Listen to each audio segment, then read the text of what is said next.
Hi everyone, Sajid Amit here and welcome to my review of the Meze Empyrean II Mark II.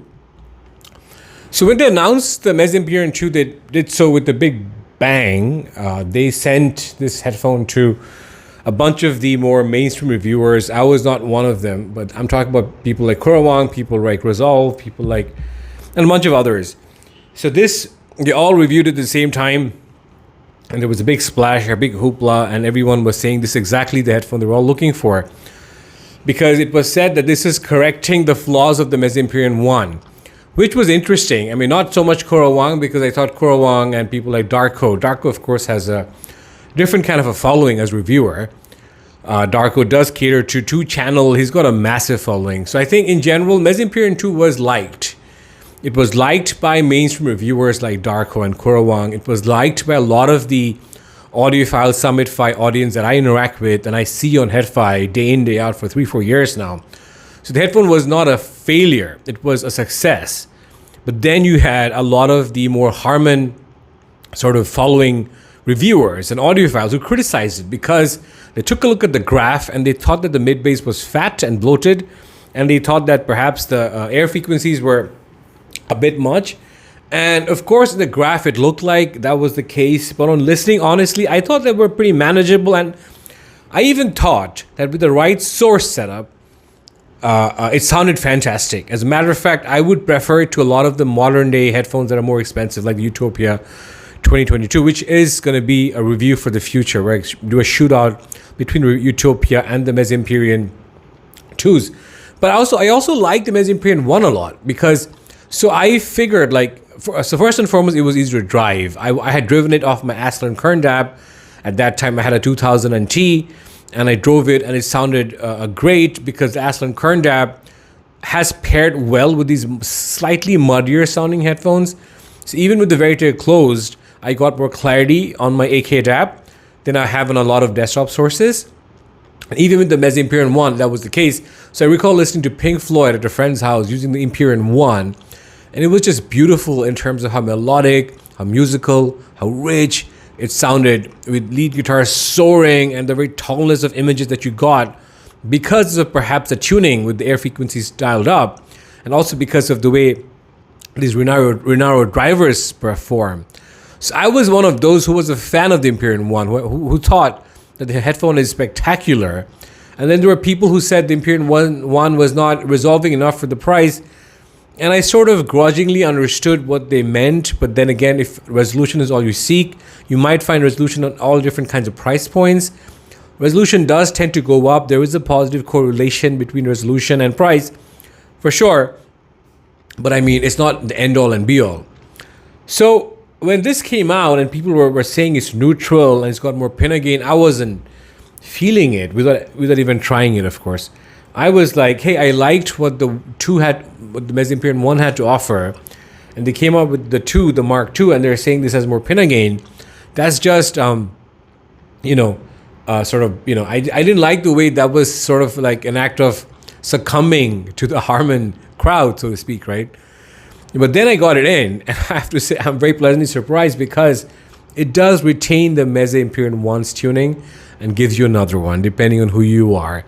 And you do all that with just something as simple as a pad swap. So Meze's pads have always been easy to take off. And I'm not going to take them off now in case, I damage something. I tend to be a bit of a klutz, especially when I'm filming. But these pads are easy to take off. These are the stock duo pads, which give this a warmer sound, a richer sound, a more analog and musical sound. And then, of course, in this plastic suitcase with foam inserts, you get this angled Alcantara pads. So these angled Alcantara pads give it a slightly more a neutral sound, perhaps some would say a brighter sound, certainly a more airier sound. And they come with a nice cable. It's a silver-plated copper cable. It looks very, very premium. And I got mine terminated in an XLR. And I've been trying this with all kinds of stuff, guys. I've been trying this with my Sony DAP. The Sony DAP is amazing for what it does, but sometimes it lacks the power to drive a lot of the planars. It's right here. It's a famous gold brick that a lot of you will know about or talk about. So what I do to augment the power capacity or output power capacity of the Sony DAP is I basically daisy chain it. I bi-amp it because Sony doesn't have a line out. and I use my Ibasso PB5. It's called the PB5 Osprey from Ibasso, and it's a fantastic device with new tubes. And it is one of the best renditions of the new tubes that I've ever come across.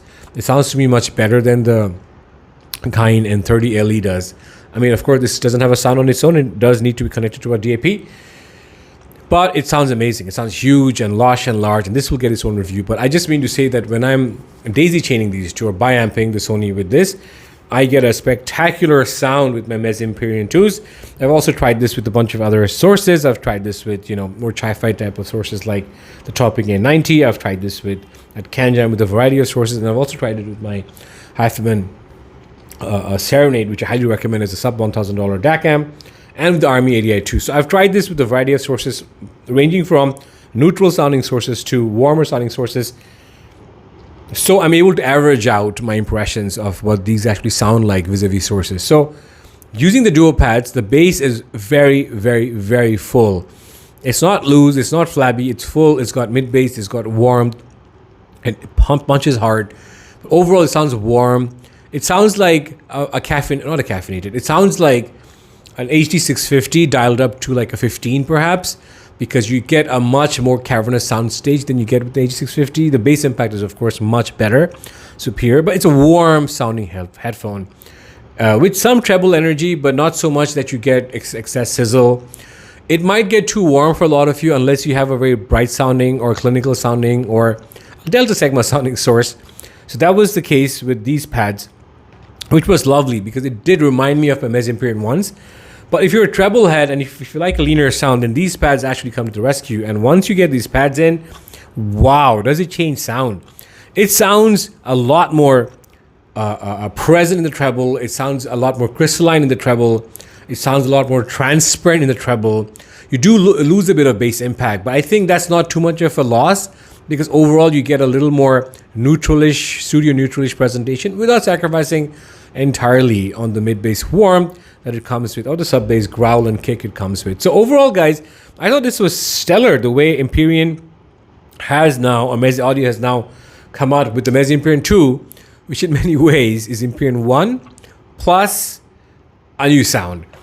So as you must know, these guys build headphones like nobody else can, perhaps with the exception of ZMF. I mean, this sort of suspension strap system is extremely comfortable. The way these rods adjust to sort of, make the headphone larger or smaller is just so comfortable and sturdy. The ear pads themselves are spacious and roomy and so comfy.